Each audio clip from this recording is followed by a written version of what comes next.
Bom dia, a graça e a paz.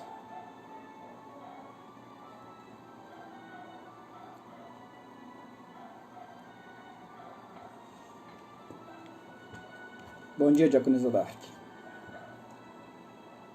Bom dia, pastora Deilton e Diaconisa Cristina.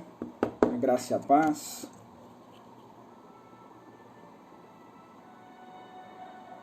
Glória a Deus. Deus é bom, queridos. Mais um dia, né? Nós estamos aí na presença do nosso Senhor Jesus Cristo. Confirma pra mim como é que tá o som, viu, queridos?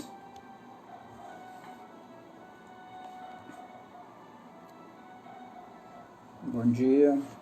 Vamos dar mais um minutinho aqui, 2 minutinhos, para que as pessoas possam acessar a live, né? Possam entrar na live, nós podemos entrar aí na nossa proposta de hoje. Bom dia, pastor Cássio, pastora Deilton. Glória a Deus, Deus é bom. Pastor Jefferson. Glória a Deus. Diaconisa Cristina. Pastor Alexandre, evangelista Márcia. Glória a Deus. A paz, varão. A graça e a paz. Obrigado, viu, Dark? Muito obrigado. Glória a Deus. Pode ser, Marta. Queridos, mais uma vez, né? Deus aprove, Deus, que nós tivéssemos mais um dia, mais uma manhã, né? Na presença dEle, de louvor e adoração. Esse devocional tem sido importante para as nossas vidas, tem sido importante na vida da comunidade cristã Ágape. E eu creio, querido, que muitas pessoas, né, a palavra de Deus está chegando a elas, né, com muita propriedade, com sinceridade no coração daqueles que estão ministrando, e principalmente, querido, com a direção do Espírito Santo de Deus. A cada manhã, né, os preletores, né, os pastores, os diáconos, os obreiros, né, que têm assumido essa responsabilidade, Deus tem dado graça, Deus tem derramado a sua misericórdia, Deus tem sido conosco. E eu creio que essa manhã não vai ser diferente. Diaconisa Marcileia, Diaconisa Josilene, sejam bem-vindas. E como nós temos dito, queridos, olha, é muito importante que você, nesse primeiro momento, você venha compartilhar, né, essa live com seus amigos, com seus familiares. Então, por favor, você que tem essa condição, compartilhe aí na sua linha do tempo, né, do seu Facebook, porque como já diz aqui o pastor Jefferson, né, a cada compartilhada que você faz, você atinge aí um grupo mínimo de 10 pessoas, mesmo que não seja nesse primeiro momento, mas à medida que você compartilha na sua linha do tempo, outras pessoas ao longo do dia, ao longo do tempo, vai ver aí esse áudio, vai ver esse vídeo, e aí a palavra vai atingir o seu objetivo, que é ministrar, né, o amor de Deus, que é ministrar a libertação e a salvação de Deus sobre a vida das pessoas.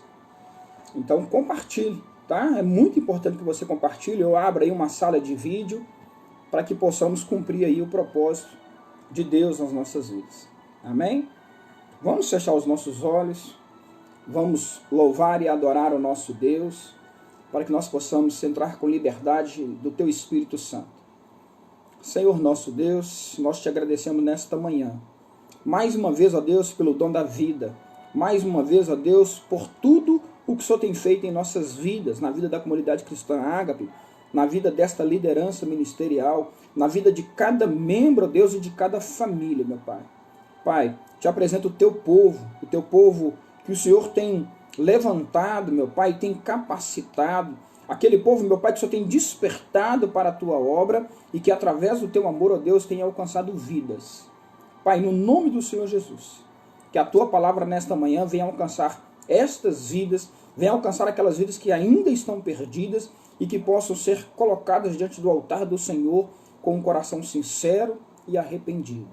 Pai, no nome do Senhor Jesus, eu te apresento cada lar que está nos acompanhando nesta manhã, cada lar que vai nos acompanhar nesta manhã, para que a tua graça, para que o teu amor possa entrar e fazer parte dessas vidas.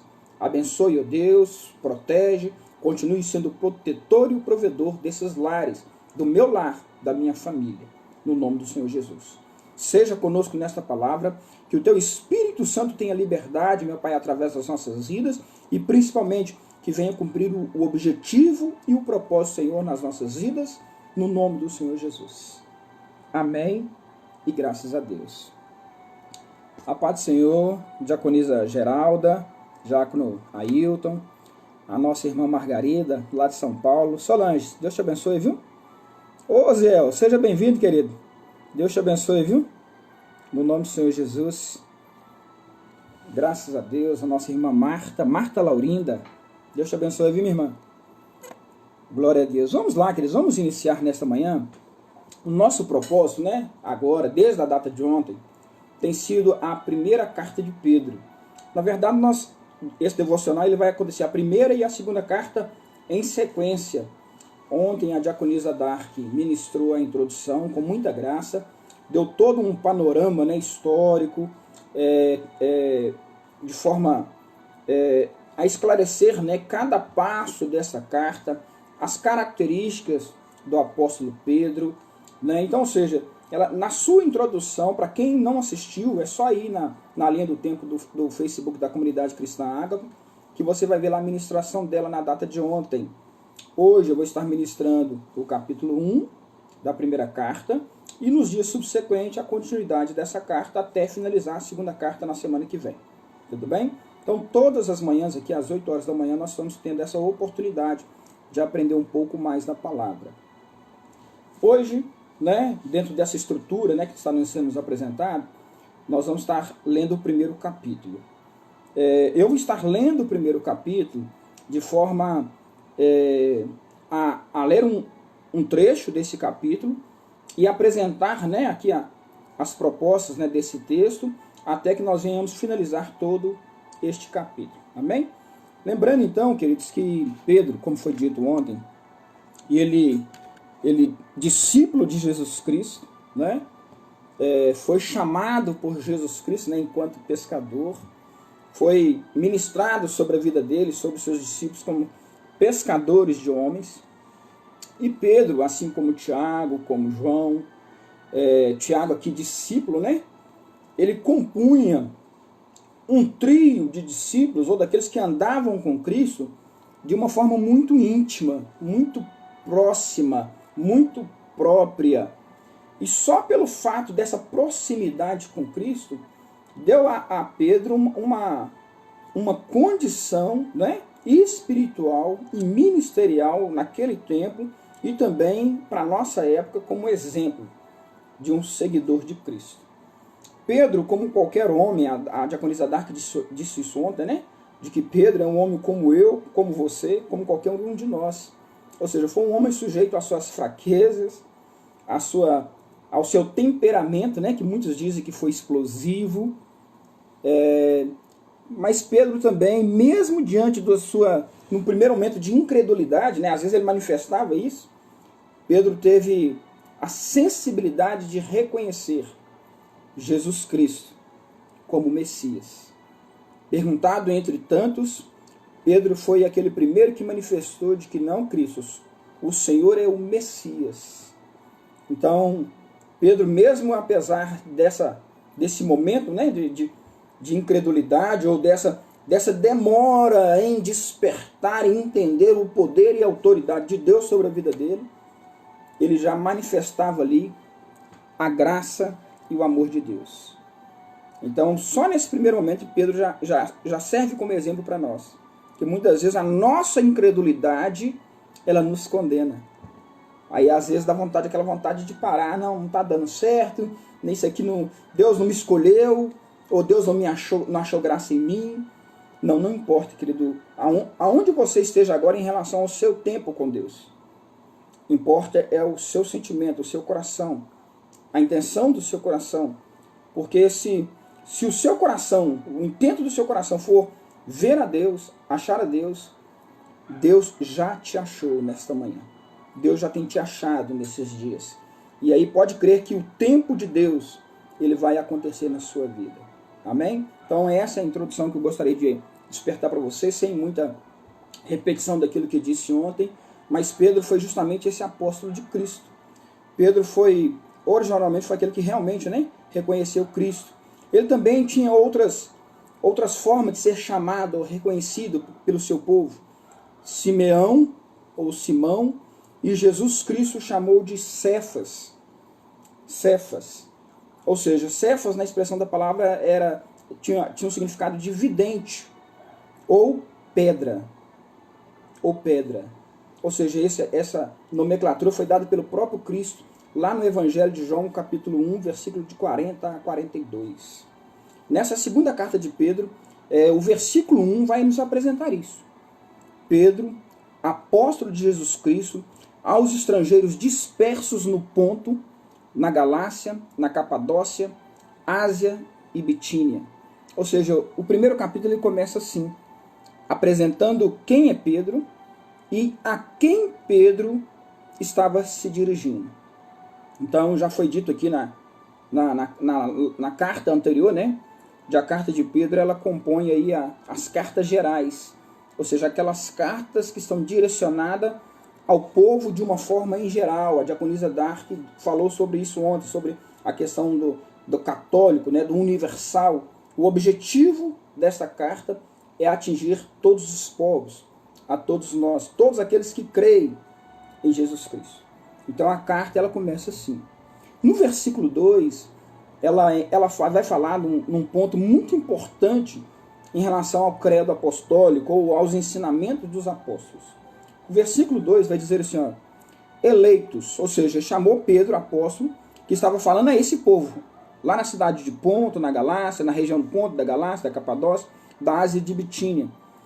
Aí no versículo 2 ele vai falar, eleitos, segundo a presciência de Deus Pai, em santificação do Espírito, para obediência e aspersão do sangue de Jesus Cristo, graça e paz vos sejam multiplicadas.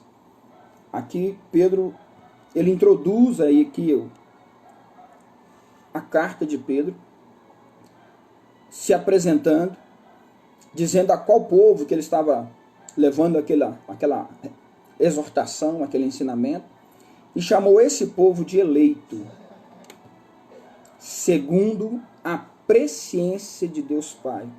Algumas versões vai falar pré-ordenado ou predestinado, e vai chamar a atenção a esse povo.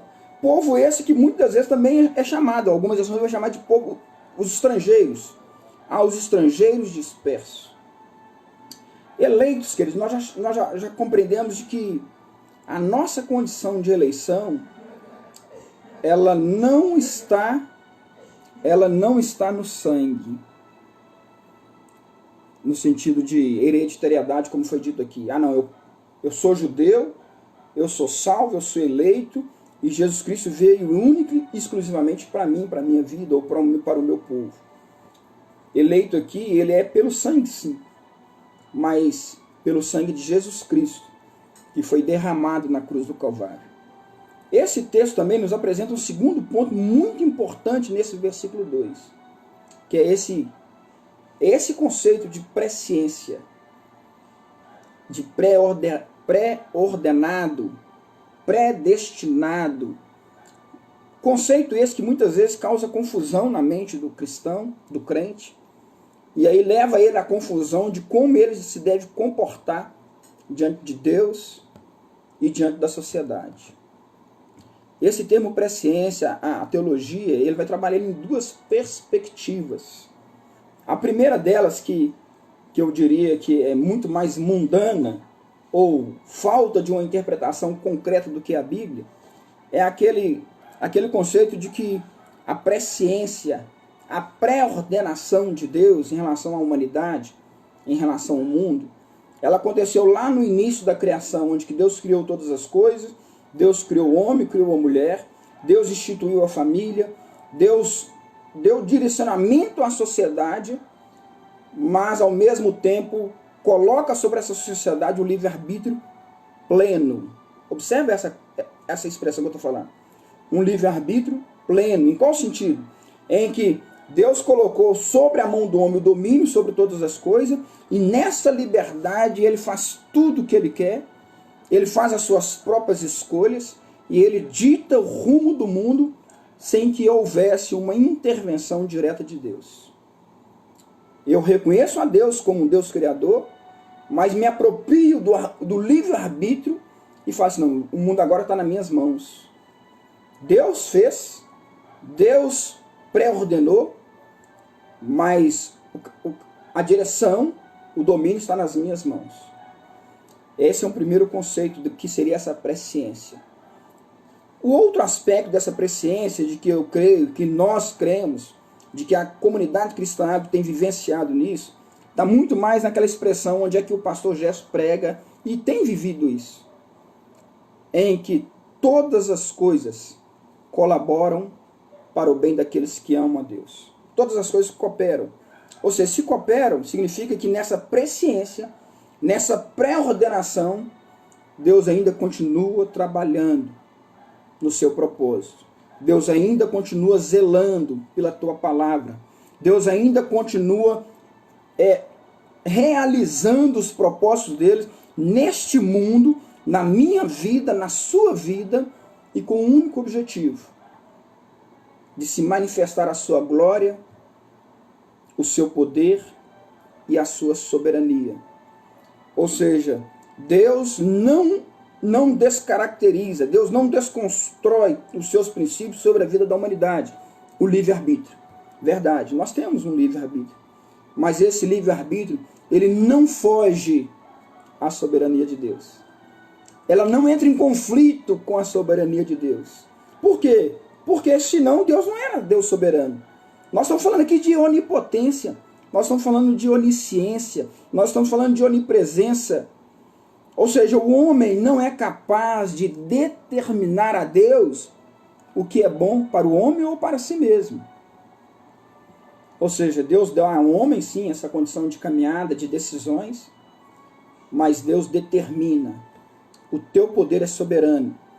Ou seja, quando a gente fala em soberania, a gente fala de reino, o rei manda e os seus súditos obedecem. Nesse caso, especificamente, em função do pecado, nós entramos no processo de desobediência. E a nossa desobediência, ela é conflita com a santidade de Deus. A nossa desobediência entristece o coração de Deus. Mas Deus não abre mão da sua sabedoria. A palavra de Deus vai dizer que nada pode impedir o agir de Deus. Ou seja, a minha liberdade, se houvesse realmente uma liberdade sem Deus, ela não pode conflitar com a soberania de Deus. Então, eleitos segundo a presciência de Deus. Ou seja, essa eleição, ela entra no sentido de que, olha, Deus nos conhece, Deus nos sonda desde do ventre da nossa mãe. Esse é o sentido que Deus quer, Pedro, né, apóstolo Pedro, quer dar para nós nessa manhã. E olha que essa presciência, ela nos leva para a obediência e aspersão de Jesus Cristo, do sangue de Jesus Cristo. Ou seja, Deus encaminha o seu povo para reconhecer que Jesus Cristo é o nosso único e suficiente Salvador. Então essa é a proposta que o apóstolo Paulo abre e vai introduzir aqui essa condição para nós. Ou seja, em que aqueles que aceitam a Cristo como Pai, eles verdadeiramente serão santificados pela oferta de Cristo de uma vez por todas. Está lá na carta de Hebreus, capítulo 10. Ou seja, Deus manifesta isso para nós. Nessa condição de que, olha, Ele, no plano dele, de restauração, de regeneração, de salvação, Jesus Cristo viria e cumpriria o seu propósito. Aí está sim a presença de Deus. Olha, o meu filho é suficiente para libertar, para curar, para salvar o meu povo. Essa é a condição de Deus que colocou sobre nós. Evangelho de João, capítulo 6, versículo 65, vai dizer assim, olha, e dizia, por isso eu vos disse que ninguém pode vir a mim, se por meu Pai não lhe for concedido. Olha o processo de eleição aí. Ou seja, o nosso caminho é Cristo. Nós só podemos chegar a Deus através de Cristo. Ou seja, quando nós entendemos isso, nós entendemos o poder de Deus. Importante dizer, querido, que essa presciência, ela nos dá, na verdade, uma virtude do relacionamento de Deus para conosco, com os seus eleitos. Ou seja, a soberania de Deus, ela traz uma responsabilidade sobre os homens, como agentes livres, mas não no princípio de desobediência, mas na verdade com o princípio de obediência. Você me entende nessa questão? Ou seja, essas duas verdades, soberania e liberdade, elas precisam caminhar juntos. Esse é o mistério de Deus para as nossas vidas. Nós vamos ver isso aqui a partir do versículo 3, do versículo 3 ao versículo 5. Eu vou ler aqui os três versículos para você entender. Bendito seja o Deus e Pai do nosso Senhor Jesus Cristo, que segundo a sua grande misericórdia, nos gerou de novo para uma viva esperança, pela ressurreição de Jesus Cristo dentre os mortos, para uma herança incorruptível, incontaminável, e que não se pode murchar, guardada nos céus para vós, que mediante a fé estáis guardados na virtude de Deus para a salvação, já prestes para se revelar no último tempo. Preste atenção, querido, nesses 3 versículos. Ou seja, esses 3 versículos aqui, ele vai nos falar sobre a esperança da vida eterna. E como essa esperança se manifesta em nós? Já há uma compreensão geral, querido, que a nossa esperança é Cristo. Não é isso? Cristo é a nossa esperança da glória. Ou seja, nesse contexto de esperança, nesse contexto de eleição, Cristo lança em nossa vida o sentimento, o desejo de esperança. E como essa esperança é lançada em nossas vidas? Tem 2 conceitos teológicos, bíblicos, de vida prática na vida cristã, que precisam ser vividos com muita intensidade em nossas vidas. Que é esses 2 princípios. Regeneração e conversão. Regeneração e conversão, quando são aplicadas de forma simultâneas ou são aplicadas nas nossas vidas, elas representam uma convicção de salvação. Esses 3 versículos vão fechar muito bem essa questão aqui, ou vai nos apresentar essa questão. E aí eu gostaria de pontuar algumas coisas com você aqui. Regeneração e conversão. Regeneração genuína e conversão genuína. Lembra que na carta de Tiago nós falamos sobre fé. Fé genuína. Salvação genuína. E aqui Pedro, então, ele reforça esse princípio. Quando a gente vai começar a ler as cartas paulíneas, as cartas gerais, Tiago, Pedro, João, Judas, nós vamos ver esse conceito aqui de regeneração na carta de João, que daqui a pouco nós vamos estar entrando nela também no nosso devocional. Nós vamos entender então que os apóstolos, eles tinham uma linha de raciocínio, tinha uma linha teológica, tinha um credo firmado em Cristo Jesus de uma forma sobrenatural. Era uma convicção plena de quem foi Cristo, de quem era Cristo e de quem Cristo seria para a humanidade. Então, eles vão clareando, à medida que eles vão falando, ministrando sobre a vida do seu povo, sobre as nossas vidas, eles vão clareando a compreensão de quem é Cristo, de qual é a intenção de Cristo, de qual foi o propósito de Cristo nesta vida. Então, esse princípio ele é colocado aqui. Ou seja, Cristo, ele nos regenerou. Cristo nos regenerou, foi dito aqui. Bendito seja o Deus Pai nosso Jesus Cristo, que segundo a sua grande misericórdia, nos gerou de novo de novo para uma viva esperança. Nos gerou de novo. Lembra de João falando? Necessário vos é nascer de novo. Ou seja, em Cristo nós nascemos de novo. E esse nascimento, ele vem nesse processo de regeneração e conversão. Ou seja, João 10:10 vai dizer que Cristo, ele veio para nos dar vida e uma vida abundante. Ou seja, a parte B do versículo. E qual que é a importância desse ensinamento de João? É mostrar de que essa regeneração, ela não acontece de uma forma qualquer. Ela não acontece de qualquer maneira. Essa vida proposta a nós nesse novo nascimento não é uma vidinha simples, no sentido da expressão da palavra, né? Aquela vidinha medíocre. Não, é uma vida própria, é uma identidade própria, é onde que a pessoa se levanta diante da sociedade em Cristo e sabe quem ele é no reino. Ou seja, não é uma vida qualquer. E essa vida vai falar vida em abundância.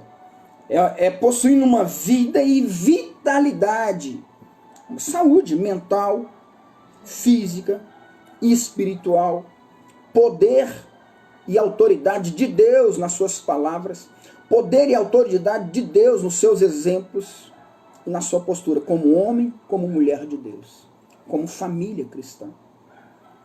Ou seja, Filipenses 3, versículo 21 vai dizer: Ele, quem? Cristo, Ele transformará o nosso degradante corpo para que seja conforme o seu corpo glorioso, segundo a operação do seu poder de sujeitar para si todas as coisas. Olha aí o princípio de novo de soberania. Quando você é regenerado, você se coloca diante de Deus como filho. Como filho, um filho obediente. Depois esse termo vai aparecer aqui. Ou seja, essa condição de regeneração, querido, é importante você entender de que quando você, quando Cristo, quando o Espírito Santo, ele age em nós, ele nos restaura em relação à nossa condição de intimidade com Deus. Esse é o processo de regeneração. E interessante, você vai perceber que é muito claro isso, é que esse processo de regeneração, ele acontece anterior à sua decisão de conversão. Preste atenção. Segunda carta aos Coríntios 4,16 vai dizer: Por isso não desanimamos, embora exteriormente estejamos a desgastar-nos, interiormente estamos sendo renovados dia após dia. Eu creio que você já ouviu em pregações e ensinamentos, virei e falei assim: olha, você precisa nascer todos os dias.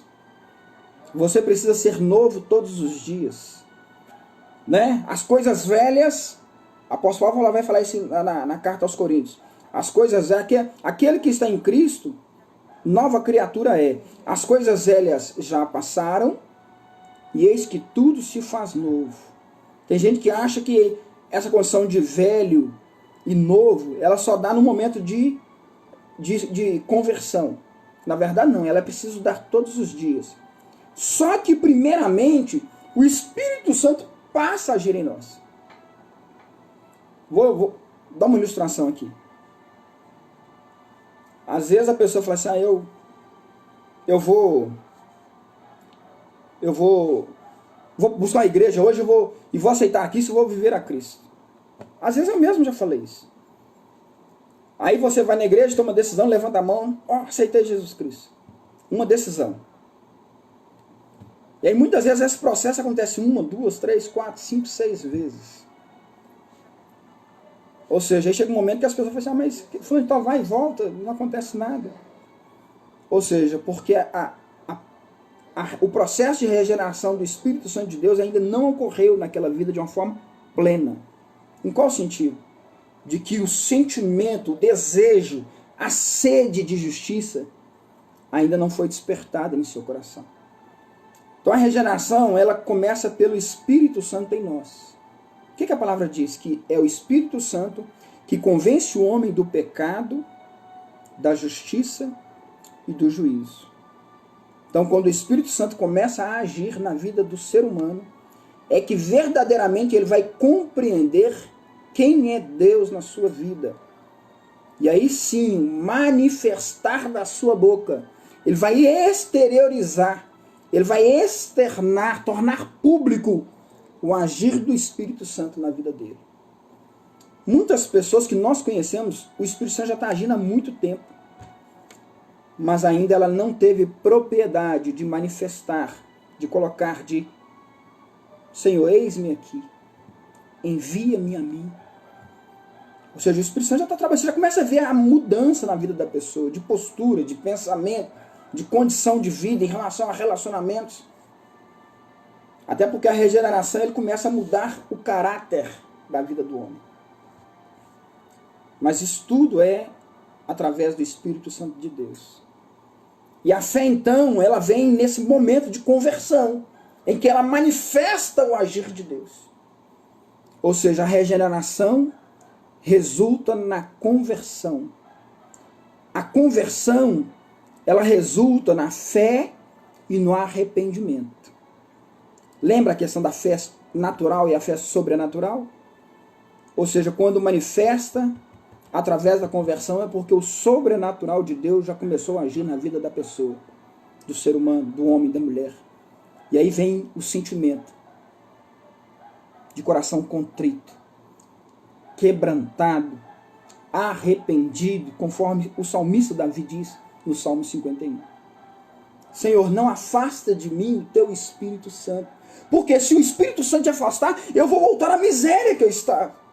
A condição que eu sou, olha, presta atenção, de um homem pecador, errante, distante de Deus. Então quando você começa a perceber a presença do Espírito Santo de Deus, não, eu não quero voltar mais para essa vida.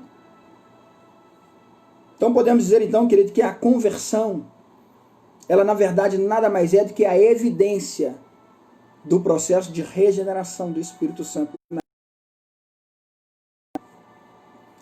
Regeneração e conversão, ela precisa ocorrer simultaneamente. Porque se não ocorrer, fica uma ideia de que, não, Deus não está agindo, Deus não está fazendo. Não, Deus está. Então por isso que você precisa tomar uma decisão. Decisão em aceitar a soberania de Deus sobre a sua e sobre a minha vida. E essa regeneração foi dita aqui no versículo 4, de que ela dá resultado. Versículo 4. Para uma herança incorruptível, incontaminável, e que se não pode murchar, guardada no céu para vós. Olha, a nossa esperança, querida, ela tem fundamento. É proposta de Deus através da sua palavra, e é proposta de Deus nas nossas vidas. A regeneração, como já foi dito aqui, ela é perceptível. É só você olhar para as pessoas que estão ao seu redor.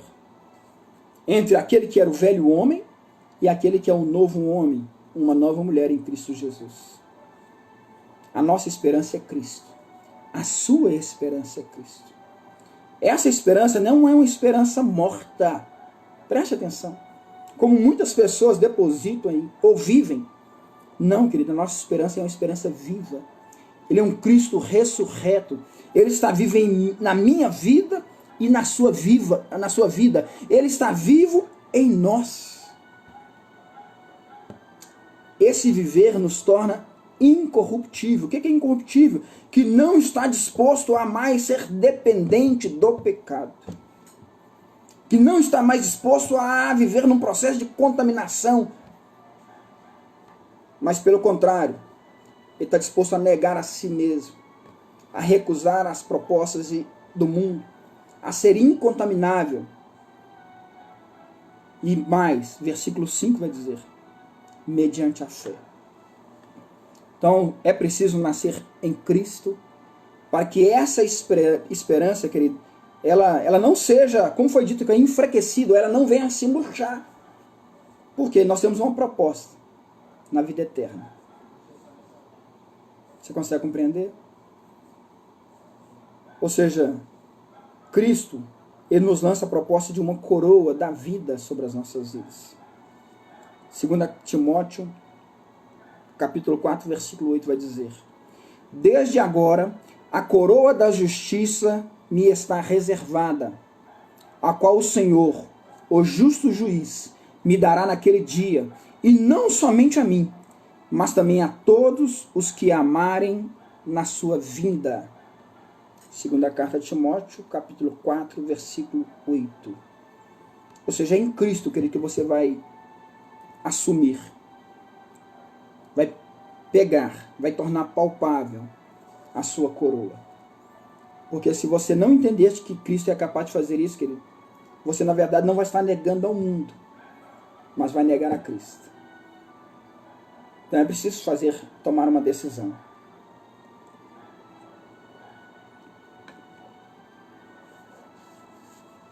Você consegue compreender?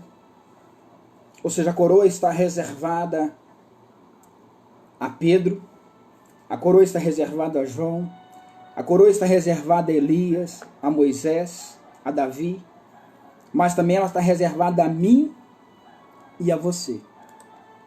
Se você entender isso, querido, nesta manhã, você vai entender também que a coroa está reservada a você, Diácono Ailton, nossa missionária Margarida, Pastor Jefferson, Pastor Adeilton, a todos nós, a você que de uma forma especial tem acompanhado essas lives e tem estado diante de Cristo. A coroa está reservada a você de uma forma muito especial, para que você possa entender de que a sua fé ela tem fundamento. A sua fé ela tem proposta, tem propósito de vida eterna. E Deus, ele é fiel para cumprir esse propósito sobre a minha e sobre a sua vida. Isso é uma demonstração de uma conversão genuína. Pedro nos revela isso. De que a salvação, preste atenção, a salvação, que já foi dito isso várias vezes, a salvação ela está no início da nossa caminhada. Numa postura de restauração, de regeneração genuína, em que o manifestar do Espírito Santo de Deus nos leva a uma conversão e uma fé genuína, e não no fim. No fim está nos reservada a coroa. Por quê? Porque o justo viverá pela fé. O justo viverá, querido, nessa vida. Viverá pela fé. Ou seja, nós já fomos justificados por Cristo. Aqui, nós percebemos que o quanto Pedro, ele confirma essa verdade da justificação pela fé. Uma fé inabalável, uma fé genuína, do início ao fim da nossa caminhada.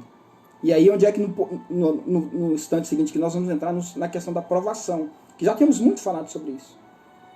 É imprescindível, querido, que a fé ela persevere, ela continue, porque é na caminhada, é que a sua fé vai te sustentar em meio à provação. A herança, ela pertence somente àqueles que perseveram até o fim, pela fé guardada no poder de Deus, em Cristo revelado a cada um de nós. Então eu preciso te dizer nesse momento, creia, tenha fé, persevere, porque no final, querido, olha, está te reservada a coroa da vida. E essa corrida que nos está proposta, como diz o apóstolo Paulo, querido, ela não é uma corrida daquela que quem vai chegar primeiro. Não. É uma corrida de quem vai chegar. Então não importa se você vai ser o primeiro ou o último, até porque a palavra de Deus fala assim, os últimos serão os primeiros. Você consegue compreender esse mistério de Deus sobre as nossas vidas? Então você não precisa entrar em competição com o seu irmão. Não precisa entrar em competição com o seu ministério, não, que quem canta melhor, ou quem canta maior, quem canta mais bonito, não. Manifeste a graça de Deus sobre a sua vida com muita simplicidade, com muita sinceridade, porque é isso que Cristo está à procura, de verdadeiros adoradores que o adorem em espírito e em verdade. Faça a obra a partir de você mesmo. Não queira fazer a obra a partir da condição do outro. mas faça pela condição do Espírito Santo em sua vida. Amém? Então, persevere. Nós vamos ver aqui no versículo 6 a 8 a importância desse perseverar. Vai dizer assim, olha: em que vós grandemente vos alegrai, ainda que agora importa, sendo necessário que estejais por um pouco contristados com várias tentações, para que a prova da vossa fé, muito mais preciosa do que o ouro que perece e é provada pelo fogo, se ache em louvor e honra e glória na revelação de Jesus Cristo, a qual não havendo visto, há mais, no qual não vendo agora, mas crendo, vos alegrai com gozo inefável e glorioso. Esta é a vida que nos está proposta, querido. Não tem jeito. É uma vida de provação. As provações, elas ocorrem de acordo com a providência de Deus. Entenda isso, querido. Sabe o que isso implica? Implica que Deus utiliza os acontecimentos da vida para provar a minha e a sua fé. Ele usa a provação para mostrar quem somos nós diante de Deus e quem somos nós diante do mundo. É o nosso caráter. O tempo de provação nada mais é do que um tempo de crescimento, de aperfeiçoamento. Olha, diz aqui, Pedro vai falar assim, ó, pode até ser um tempo de tristeza, pode ocorrer tristeza. Mas essa tristeza, ela não é maior e nunca vai ser maior do que a alegria do Senhor, que é a nossa força. E o versículo ele vai chamar ele vai nos chamar a atenção quanto a uma questão aqui. Quando ele vira e fala assim, ó, ainda agora,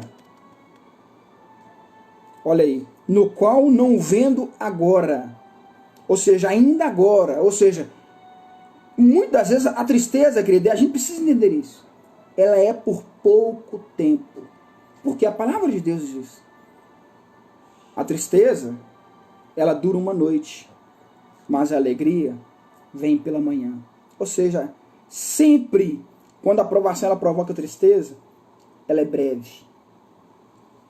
É por pouco tempo. Ou seja, quando nós entendemos isso, nós precisamos passar por ela com alegria. Vou passando pela prova, dando glória a Deus, dando glória a Deus. Quando você passa pela prova dando glória a Deus, você sofre menos. O sofrimento, querido, preste atenção, o sofrimento, ele não é critério de santidade. Não. Porque senão fala assim, fulano tal sofreu mais, ele é mais santo. Não. Sabe por quê? Porque Cristo já tomou sobre si as nossas dores. Você consegue entender isso? Ou seja, o sofrimento então nada mais é do que uma provação do meu e do seu caráter. Então isso não vai qualificar a minha santidade. Mas nós vamos vencer. Mas Cristo é suficiente em nós e para nós, porque Ele já sofreu por nós. Não é uma provação sem sentido, entenda isso. O resultado de Deus, querido, ele não é um abandono, pelo contrário, é um cuidado, porque Deus corrige, Deus exorta a quem Ele ama. Você consegue compreender? Ou seja, o resultado de Deus nas nossas vidas sempre é a santidade. O resultado de Deus nas nossas vidas sempre é nos fortalecer, nos encorajar para vencer. E esse versículo, querido, esse último versículo, né? O versículo 8, ele vai nos dizer que essa salvação, ela chega a nós. Chegou nos dias, Pedro fala isso, olha, chegou nos nossos dias, os discípulos, mas ela também está proposta para todo aquele que nele crê. Aí por isso que você precisa entender que esse amor de Deus, ele precisa ser abundante na sua vida. Os versículos 9 em diante, ele vai nos chamar a atenção sobre esse papel da justificação de Deus sobre as nossas vidas. Alcançando o fim da vossa fé, a salvação da alma, da qual salvação inquiriram e trataram diligentemente os profetas que profetizaram da graça que vos foi dada, indagando que tempo ou que ocasião do tempo o Espírito de Cristo, que estava neles, indicava anteriormente, testificando os sofrimentos que a Cristo haviam de vir, e a glória que lhes havia de seguir. aos quais foi revelado que, não para si mesmo, mas para nós, eles ministravam estas coisas que agora vos foram anunciadas por aqueles que, pelo Espírito Santo enviado do céu, vos pregaram o Evangelho, para os quais coisas os anjos desejam bem atentar. Versículo 13. Portanto, cingindo os vossos lombos de entendimento, sede sóbrios e esperai inteiramente na graça que se vos ofereceu na revelação de Jesus Cristo. Pedro aqui, querido, confirma nada mais é do que o ensinamento de Paulo referente à justificação pela fé. Cristo se revelou a nós. Disse, olha, o texto vai falar, preparai as vossas mentes. Lembra Romanos 12? No sentido de renovação de mente? Ou seja, nós precisamos preparar as nossas mentes.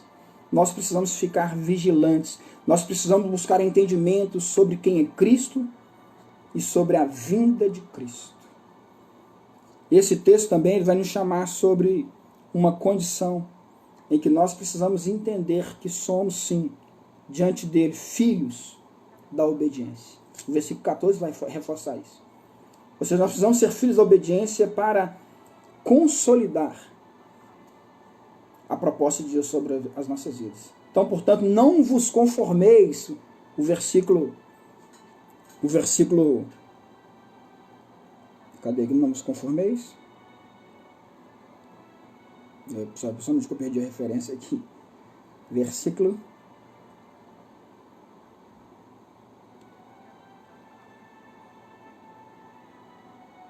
Aliás, é o versículo 14, vai entrar nele. Então, nós precisamos entender isso. Olha lá o versículo 14.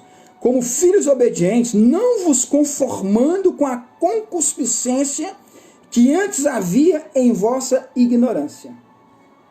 Porquanto está escrito, sede santo, porque eu sou santo. Se invocais por pais aquele que sem acepção de pessoas julga segundo a obra de cada um, andai em temor durante o tempo da vossa peregrinação. Ou seja, nós não podemos conformar com este mundo, querido.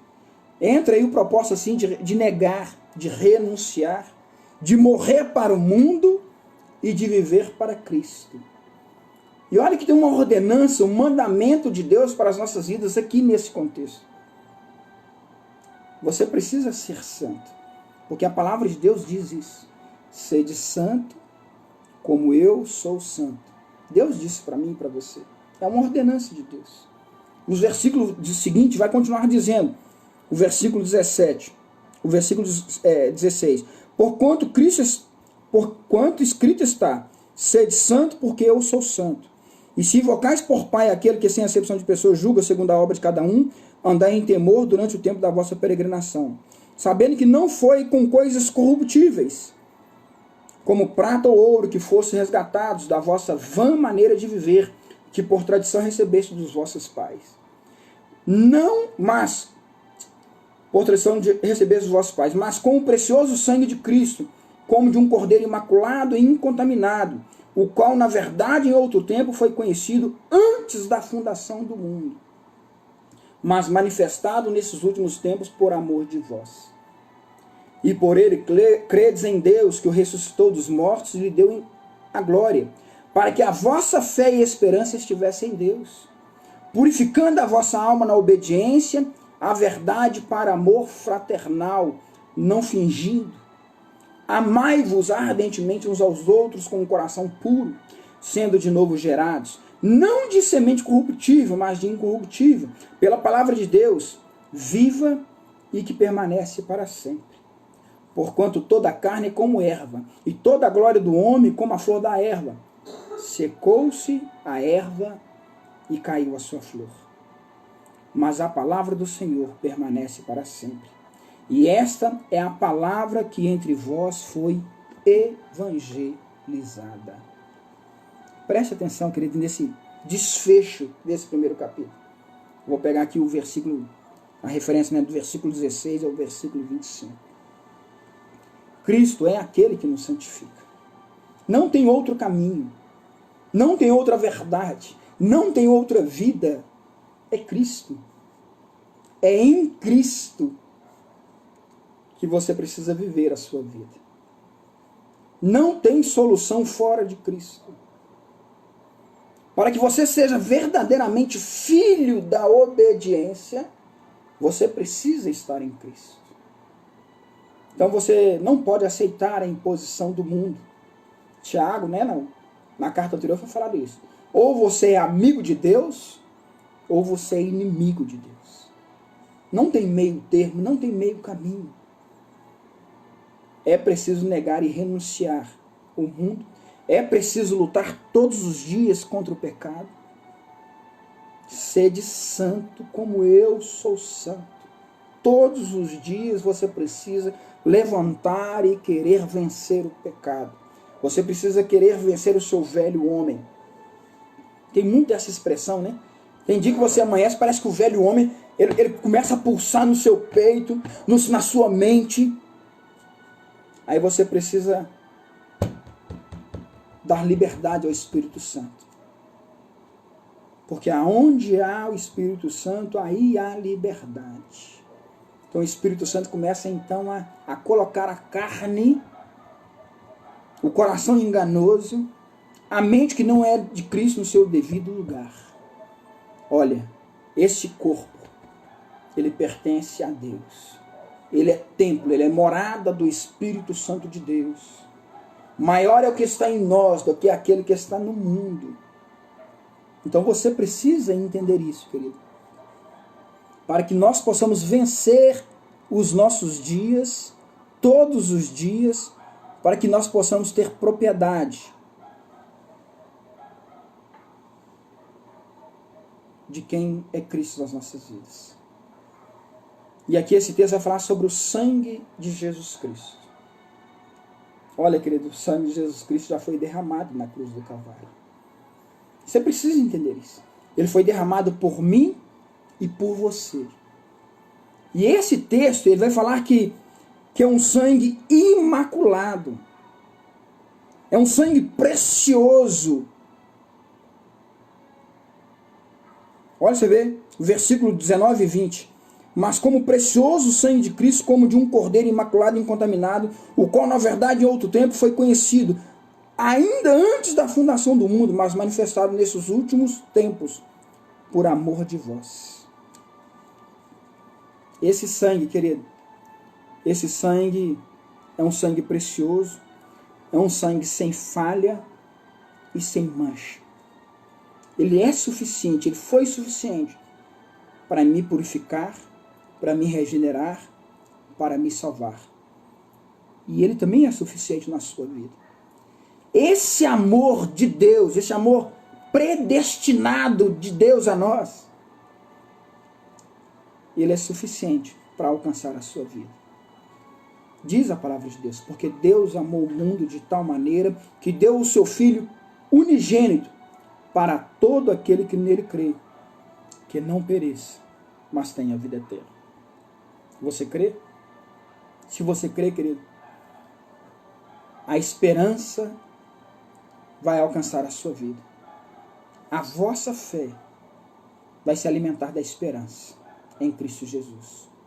Pedro nos exorta aqui, querido, a amar a Deus sobre todas as coisas, mas a manifestar esse amor de uma forma ardente. Sabe o que é ardente? Ou seja, intensa, suficiente para amar até os seus inimigos. Amar uns aos outros de formas afáveis, ou seja, expressando, manifestando, vivendo. Amar é então uma evidência desse novo nascimento. Não tem como dizer que é cristão se você não ama. Até mesmo o pecador. Ou seja, nascemos, querido, pelo sangue e vivemos pela palavra. Preste atenção. Você nasce pelo sangue, mas você vive pela palavra. Por quê? Pelo princípio da obediência à palavra. Ou seja, a prova bíblica de que a palavra de Deus vive para sempre é na minha e na sua vida. Quando ela contrasta com a nossa fragilidade humana, a nossa fraqueza, a nossa miséria, mas a palavra de Deus, ela nos sustenta. A palavra de Deus ela se manifesta em nós com graça, com amor e com sabedoria, de uma forma natural e sobrenatural na vida do homem. Então, querido, é por isso que no versículo 24 e 25, Pedro vai fechar isso. Porque toda a carne é como erva. E é. A nossa carne ela é perene. Tiago vai falar assim, que ela é como sopro que se esvai.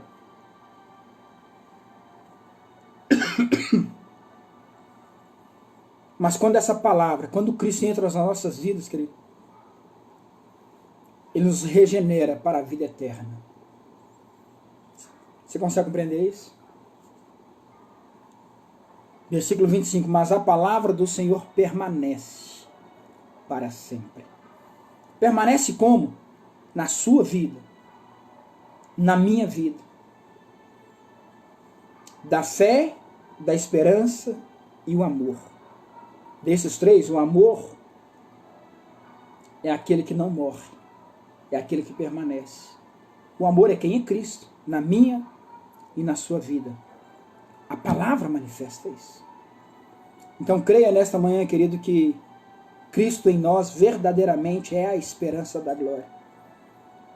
Olha, se você ainda não foi alcançado pelo Espírito Santo de Deus, deixe o Espírito Santo, querido, alcançar a sua vida.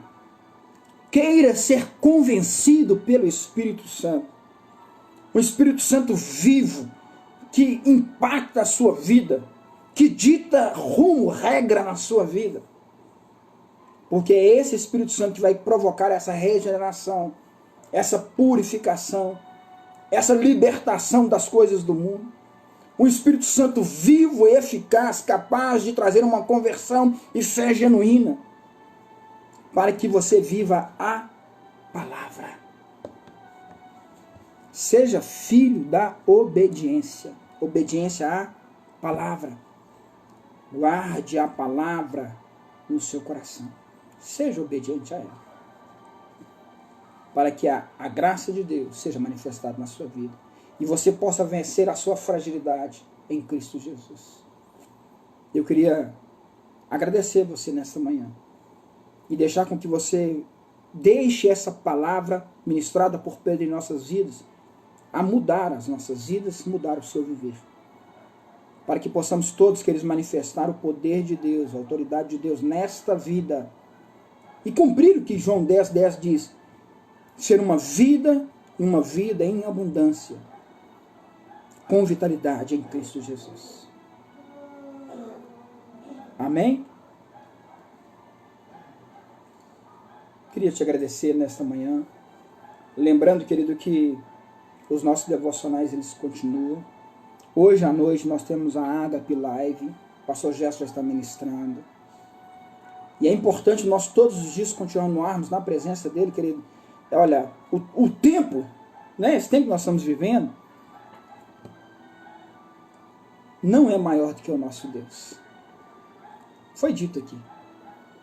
Tudo é para a nossa aprovação, tudo é para o nosso crescimento, tudo é para o aperfeiçoamento da igreja. Domingo eu estive visitando a minha mãe e falei com ela, falei assim, mãe, olha, a gente está achando de que esse coronavírus, né, ele veio para mudar o mundo. Não, ele não veio para mudar o mundo. Ele veio para aperfeiçoar a igreja de Cristo. Porque Deus se preocupa com os seus, queridos. O cuidado de Deus é com quem Ele ama. Então Ele está preocupado comigo e com você, está preocupado com a sua igreja. Então, ou seja, nós precisamos entender que nós precisamos mudar a nossa postura diante de Deus. Para com Ele, diante do mundo. Amém? Feche os seus olhos, vamos agradecer a Deus essa manhã. Senhor nosso Deus, somos gratos a Ti, meu Deus, mais uma vez nesta manhã, pelo dom da vida, pelo Espírito Santo do Senhor em nossas vidas. Muito obrigado, ó Deus, pelo manifestar do Senhor, ó Deus, a cada dia. Muito obrigado, ó Deus, por provar a nós de que ainda existem homens e mulheres que não se dobram, que não se dobraram a Baal. Os teus remanescentes estão entre nós, está a cada dia, meu Pai. até a vinda do Senhor, aguardando a coroa da vida. Pai, que cada um de nós, então, possa entender o propósito e o amor do Senhor em nossas vidas e continuar semeando a Tua palavra, porque a verdade, ó Deus, está na palavra do Senhor. O Teu sangue, ó Deus, vai alcançar estas vidas através da Tua palavra, que é a manifestação do Teu amor a nós. Pai, que a Tua palavra seja permanente e que prevaleça na minha e nas nossas vidas. No nome do Senhor Jesus. Amém? Deus te abençoe, querido. E até amanhã, até a próxima, no nome do Senhor Jesus. Fiquem com Deus. Um bom dia de trabalho. Fiquem em paz. Amém.